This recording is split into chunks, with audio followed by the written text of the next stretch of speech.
Специалист делает перегородку из бетонных блоков для того, чтобы разделить помещение. И это только начало масштабной работы. Из здания вынесли мебель, школа опустела. Капитальный ремонт был неизбежен в нашем учреждении.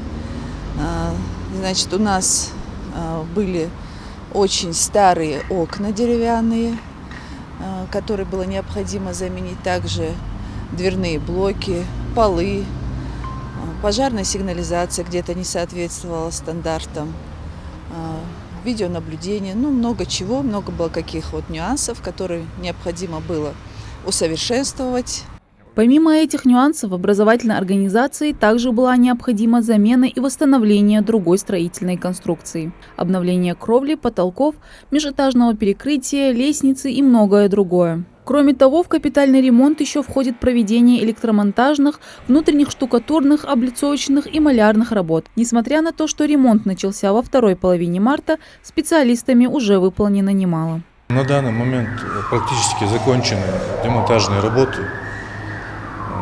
Параллельно ведутся работы по устройству пожарной сигнализации, слаботочных сетей. Сегодня начинают работу по электротехнические работы. Частично возводятся новые перегородки, кирпичные, блочные. В школе обучается около 500 учеников с 1 по 9 классы, которые на время работы были переведены в ближайшую 4-ю. Всем этим ребятам для качественного обучения был необходим комфорт. Тем более, если учесть тот факт, что капитальный ремонт в общеобразовательном учреждении номер 3 не проводился с 1999 года. Именно в это время бывшее административное здание стало школой. О реконструкции заговорили и родители.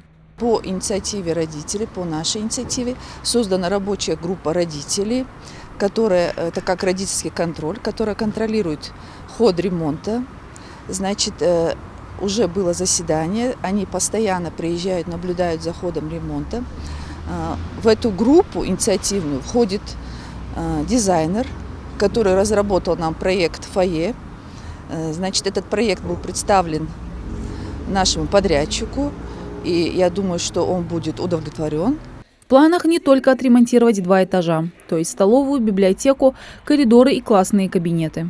Также помимо капитального ремонта в данном образовательной организации будет еще оснащаться технологическим оборудованием в соответствии с именно приказом Министерства просвещения Российской Федерации 804. Также до конца текущего года в рамках указанной программы мы планируем завершить капитальный ремонт на базе 15 организаций общего образования. И текущие работы должны быть завершены к 1 сентября 2023 года.